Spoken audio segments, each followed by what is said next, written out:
Yo, what is up guys? It is Samool here, and today we're going to be talking about whether Counterside is actually worth playing and the pros and cons about the game. Now Counterside I've been playing now for about 2 weeks. The game's been out on global server for about a month or so, and it's been out on Southeast Asia server for about like a year.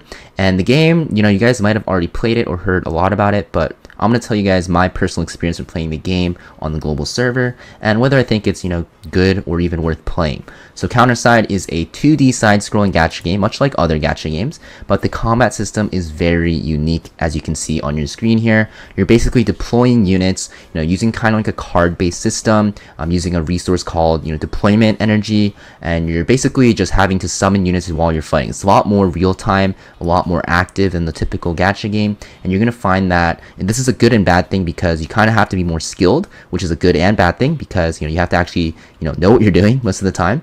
And also when you are, fighting players that have better gear than you, if you out strategize them, you can still win. So yeah, that's a good thing about this game. I think the combat's very fun because it is more skill based and it is more active. And you're also going to see here, right, that the waifus and husbandos in this game are very, very nice, which is a very, very good plus for the game. You can even, get closer to your units through a friendship system later on, and you can see that you get like unique interactions like this, and these skins in this game are very, very nice as well.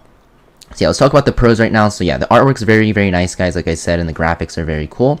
And the skins are also, extremely well made. So for instance, there's a lot more skins that are supposed to be released on the global server later on, but you can see like the skins are very nice. Like even when you click on them, there's like special effects that go on, and there's just so many different skins, right?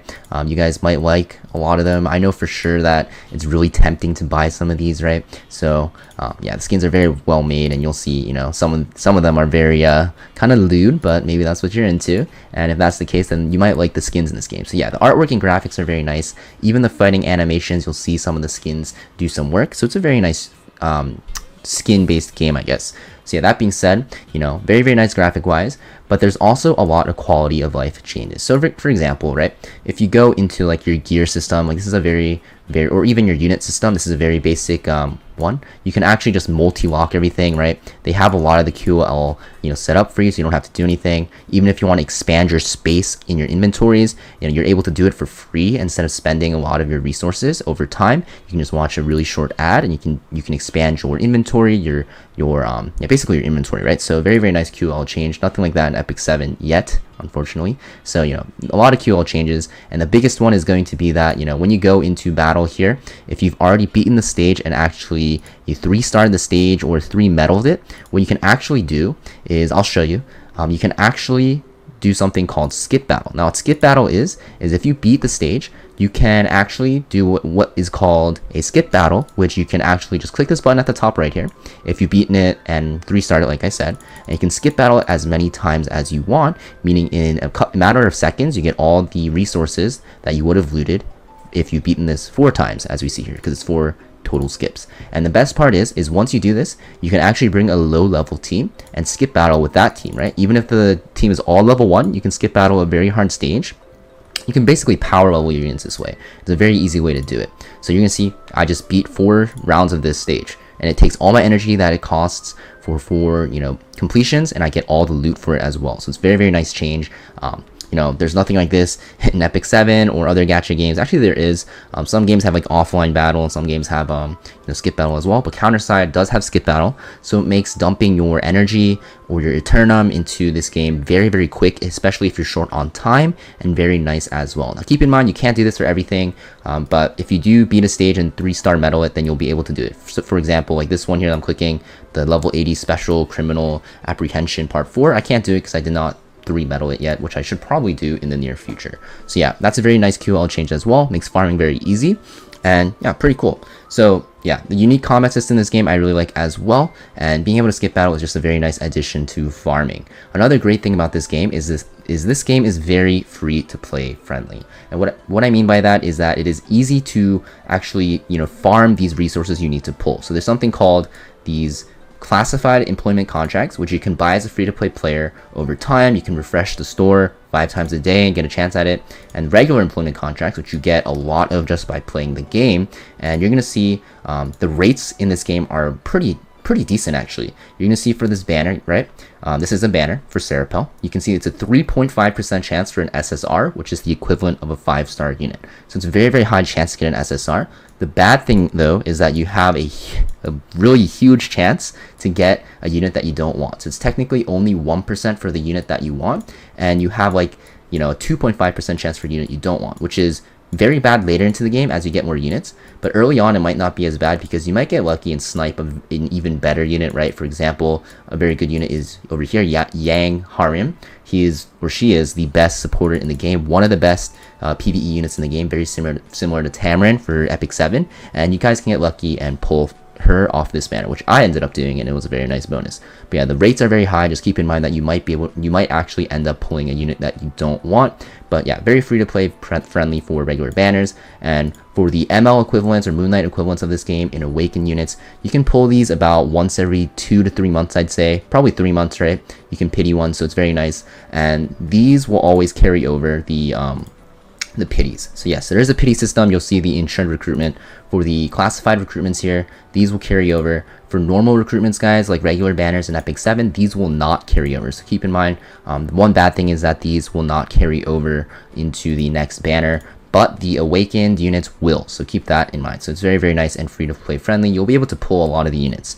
Now, while the units is very nice to be able to pull for, there are also going to be a lot of new rewards for new players. So there's a lot of check-in events. It is because the server just ended up releasing very recently after I stopped, lagging in this game. But you'll see that there is so many check-in events. You get so many resources, so much energy, and it is a great time to start playing. Very fun to play, and yeah, just really nice for newer players because you get a lot of rewards.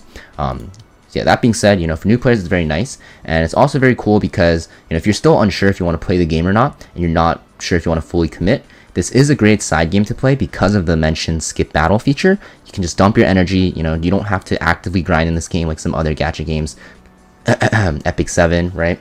But it is a very nice side game to play. If you do decide to make this your main game, you can even start playing a lot of PvP. You can get into PvP pretty early because the server just released, so it is a very easy game to get into.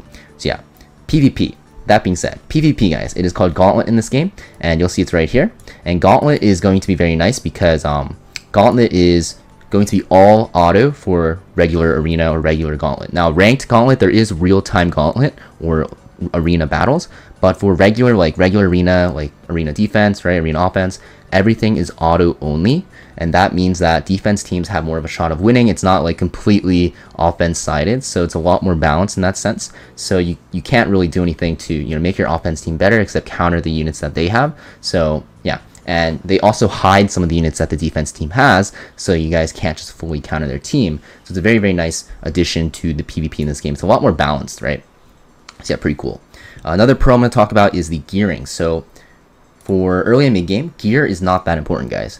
All you really need to do, right? You can even use like a basic set. Like for example, this is one of my units. This is an R unit, which is a 3-star. You can just run, 2 health sets here, which I have because a health set requires 2, and you're good to go. You don't need to enhance this at all. Enhancing does pretty much nothing in this game until you get like to super high enhanced levels, and you won't really do that till late game. And it's all you have to do is slap on this, whatever set that unit wants. Like tanks want, tanky sets, DPS units want, damage dealing sets, right? And all you have to do is level your units. Just leveling your units makes it so that they get a lot stronger. A lot of the stats in this game, especially early on, will come from leveling. So all you have to do is use this thing called salary negotiation. These are basically penguins from Epic 7, and basically level your units and they'll be a lot stronger. Gear is not that important. Just slap on any set and you're good to go.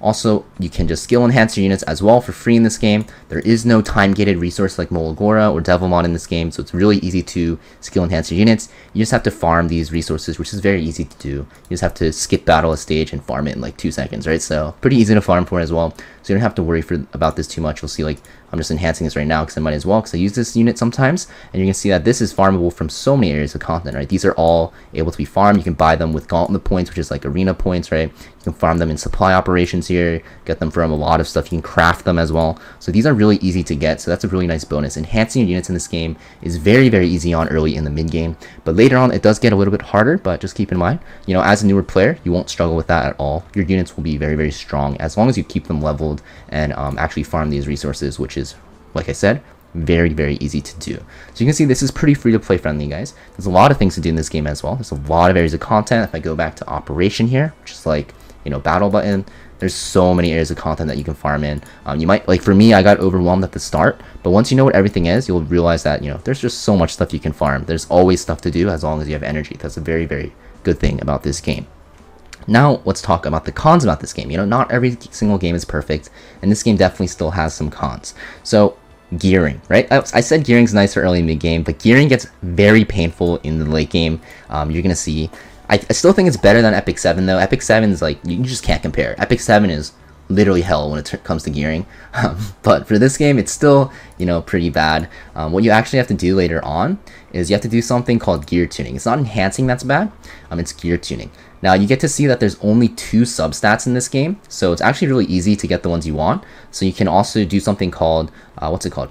Gear tuning. So this is what you do to increase the subs. As you see here, my damage resistance, this is what damage res is 4.2%. If I, you know, tune it, it goes to 4.4, and you can get it to a max, right? So I'll show you guys if I go all the way, it'll cap here at 5.5, and I can't do it anymore. You can do it for option number 2 as well, and some of them will be locked. Now, if you don't like the ones that are not locked, you actually have to, you know, roll it and by using a resource that you have to farm as well. And there's a lot of options. This can take a lot of gold and a lot of tuning binaries, which is something you have to farm, and it takes a lot of time. Now, what about the set? So if you don't like the set, and like I said, sets are very, very important in this game, extremely important.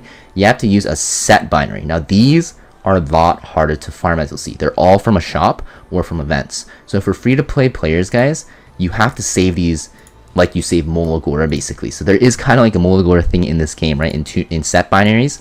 And you're going to see that the sets you can roll are also very plentiful. So you have to get very lucky with this. And before you ever use these, you definitely want to double check if it's worth using for.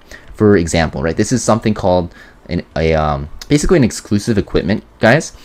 Basically what you get from max leveling a character, and you can actually farm these later on. So a lot of newer players actually use a lot of set binaries on this because this item seems broken, because, you know, it has all the subs that unit wants, and they end up using all this. And it's very similar to Molagora. You don't want to waste it early or you're kind of screwed. So you want to be very careful and kind of do your research before ever using these. So yeah, there is a con of that in this game where the gearing gets a lot more complicated later on, and you definitely want to know what you're doing before you actually start gearing. Once I start releasing more content for this game, I'll go more in depth about that, because there's a lot of mistakes that newer players make that I've seen, especially through my friends that also have started playing. So yeah, gearing is still painful in this game, keep that in mind, but not as bad as Epic 7, guys. Epic 7 is honestly probably one of the worst games for gearing, and Counterside is on the bad spectrum, the bad side, but it's not nearly as bad as Epic 7. So yeah, that being said, units. So units are also kind of painful because unlike Epic 7 or some other gacha games like Artery Gear, right, the ones that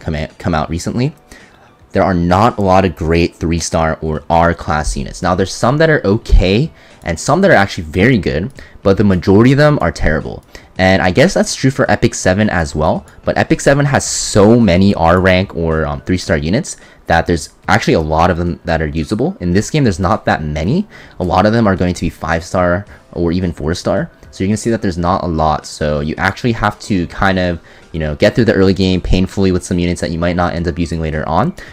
So yeah, you're going to end up wasting a little bit of resources early, but it's not that bad because eventually you'll have to make multiple teams anyways, and you'll probably end up using these units because they're so low investment, because like any other gacha game, 3-star units or R units require less resources to get, you know, skill enhanced or even limit broken, which I'll cover in a different video in the future. So yeah, that's one bad thing. You know, there's not as many good free-to-play options, but honestly, the 5-stars or SSR units are very easy to pull, as you saw through the banner rates. Another thing that is not that great about this game is once you hit the mid-game, not really so much early game or late game, you're going to feel like there's not as much to do, but that's mostly going to be a common problem for every gacha game, because once you hit the mid-game, guys, what do you end up doing in a lot of gacha games? Farming, right? You're just making your unit stronger. In the mid-game, you're not strong enough to actually do PvP, and, you know, can't really do anything, right? All you can do is farm. So that's a big problem in a lot of gacha games, and it's the same in this game. You're just going to end up farming for a bit, but there's a lot you can do because, yeah, I always feel like there's stuff to do in this game, but, you know, not as much as like a game like Epic 7 for sure. Another thing we're going to talk about that is a huge con in my opinion is the skins. Now you guys might be wondering why. There's so many good skins, right? Why is it a con? Well, the thing is, it costs a resource called admin coins. Now, I actually bought some of these because I like some of the skins, like a lot. And the thing is with this, you cannot farm these as a free-to-play player. These are fully, for the most part, going to be only from spending money on the game, which you'll see here if you go to, you know, packages, right? You're going to have to go to admin coins here and buy these for real money, right? USD, it gets kind of expensive, right? So you cannot really farm too many skins as a free-to-play player. There are some that are available. For example, right now we have an event for a R unit or a 3-star unit that you can get a skin for. It is like the panda skin, I think. And you can also buy some skins with the quartz or crystals that you get or sky stones that you get, but not all of them are available. For example, you know, this is a R unit, Eerie, I don't know how to pronounce her name, but yeah, that's one option you can buy as a free-to-play player, or not buy, but get for free.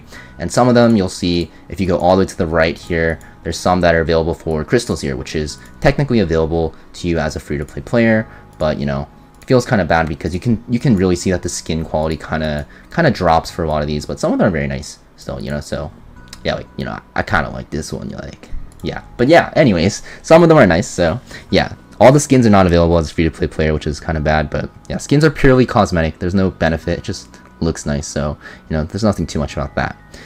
Also, guys, let's talk about power creep. So Epic 7 had a lot of power creep, you know, in recent times, which is very bad.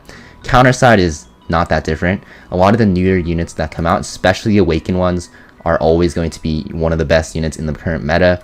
For example, for the current Awakened banner, we have actually Awakened Yuna, and Awakened Yuna is going to be probably the best unit in PvP with not too many counters, and it's going to be like that for a while, especially because, you know, that's just how it is. That's how they make money, right? So that is a thing. That doesn't make like previous units completely unusable, so and you can end up using these as well.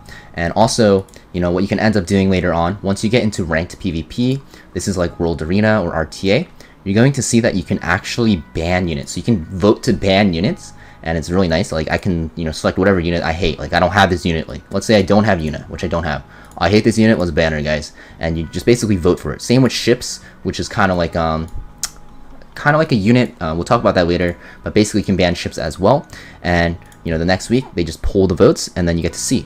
So you're gonna see that bans have different levels, and depending on what ban level it is, like ban 2 means you get more significant penalties. Ban 1 you get, you know, not as bad, but you'll see.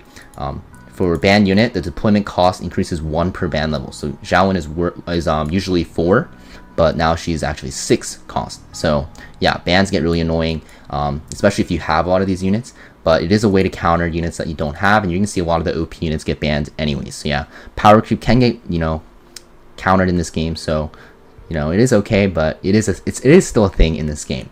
Also, you know, rerolling. So rerolling in this game can be confusing and take a while, so keep in mind if you guys try to reroll for the Awakened Yuna, which is currently running, or whatever Awakened unit that you have, it can take, you know, upwards of like 30 minutes, so you have to keep in mind and be ready for that. It's not like Artery Gear that takes like 5 minutes, or Epic 7 which takes like 10-15 minutes. This game can take quite a while because you have to actually farm a lot of this quartz or sky stones. The last con I'm going to talk about, guys, is unit pacing. So if you play on global server, guys, they're really trying to actually catch up the server to Southeast Asia. So what they're doing is they're releasing units very quickly. So you're going to feel like you have to skip on a lot of banners, which is okay, because you can always look at a tier list online from the C server and see which units you want to skip and which ones you want to pull for. For example, right, from the C server, we know that Harab is, you know, not a great unit right now. She's like a counter to some PvP units, but in PvE she sucks, so people won't really pull for her. Serapul, she's good in PvP and PvE, very, very decent, so you know, this is a good unit to pull for, so you can kind of, you know, just reference that and know what to pull. So yeah, that's cool, but you know, there is a very, very fast unit release pacing right now because they are trying to catch up the server. And for example, like Awakened Yuna will always be good, basically, pretty much, so you can tell that she's good to reroll for, because if you look at the C server, you can see that she's still meta there. So yeah, stuff like that. Unit pacing is pretty intense, but you know, it's fine. You know, I think they want to just catch up the servers so that they don't have to manage, you know, 2 different servers at once at different time periods, right? So stuff like that. But yeah, that's pretty much it for the pros and cons of this game, guys. I know it got really long, but you know, this game is very different from the regular gacha game. Is it worth playing, guys? I know you guys probably might have waited 20 minutes watching through all of this to see if I'm going to say it's worth it. Yes, it's worth it. The game is very different from Epic 7, so I think you'll find this very refreshing. If you're playing like Epic 7 and Rarity gear at the same time, you know, it's very similar, so it gets kind of boring in my opinion. But Counterside is just a completely new game. It doesn't really play like a gacha game, to be honest, so it's really fun. And I think this is a nice side game because there's a lot of QL changes, and the farming in this game is not even existent. You just skip battle. It's very, very easy. You don't have to actually watch your units kill stuff. So yeah, you know, I hope you guys found this video helpful, guys. If you guys want to see more Counterside videos, I've been playing this game so much recently, then make sure you let me know down in the comment section down below that you guys like this game, and also hit that like button. I'll see you guys next video. Peace.